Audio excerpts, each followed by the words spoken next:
Music. The important thing about music is, again, it's in the ears, it's all on the phones now. So it's how to get that music around the house, multi-room audio. Again, I could talk ages for this, but the important thing here is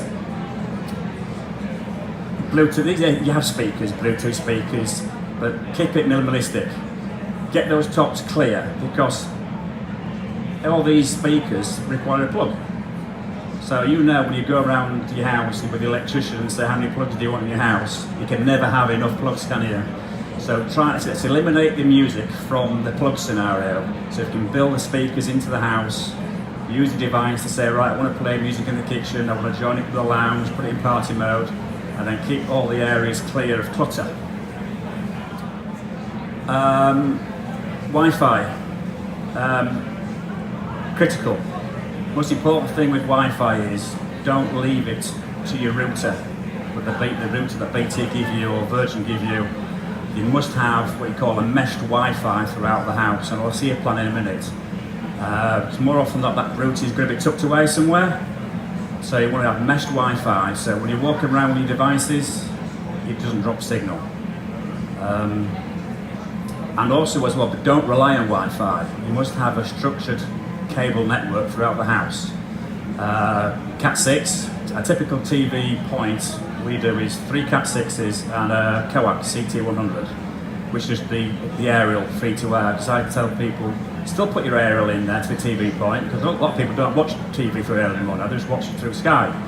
But it's free, so you may as well put a cable in there, and you can, so you've got that choice.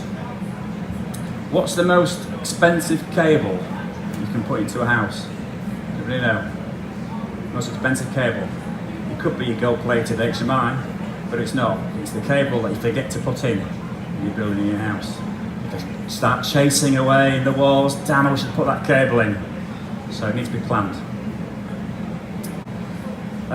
Heating. Again, I could talk ages about heating. The important thing I would say about heating when you're designing your house is think about zones. Zone your heating.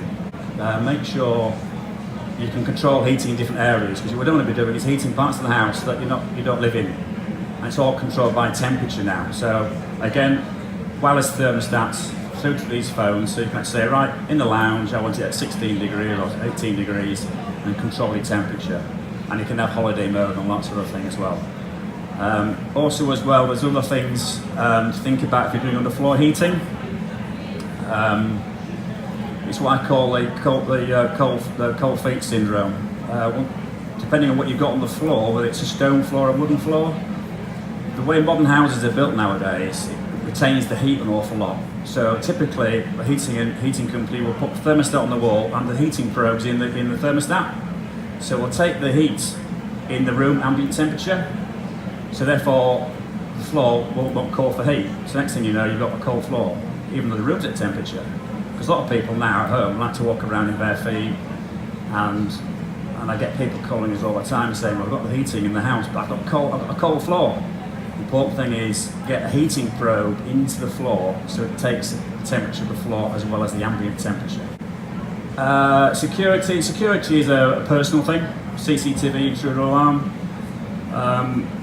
The thing about security is with technology we can create triggers and actions. So we at our company, we look at it as a preventative security, because when somebody's broken into your house, it's too late. You want to try and prevent them from getting into your house. So we can create triggers and actions outside to turn not only outside lights on, but inside lights, or the TV on, or music on, which helps alert the intruder that someone's in the house, even if you're not. Lighting, control lighting. Again, I could talk ages for this. Two things here. A typical house, 4-bedroom house, will have between 50 and 150 lighting circuits. If you wrote them all down, it'll look something like this. When you talk to a normal electrician, you won't ever get this, because he doesn't need to write it down, because all he's doing is cabling or data churning around the house.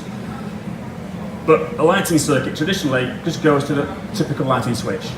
1 circuit, 2 circuits, 3 circuits, that's it. But with controlled lighting, there's 2 things.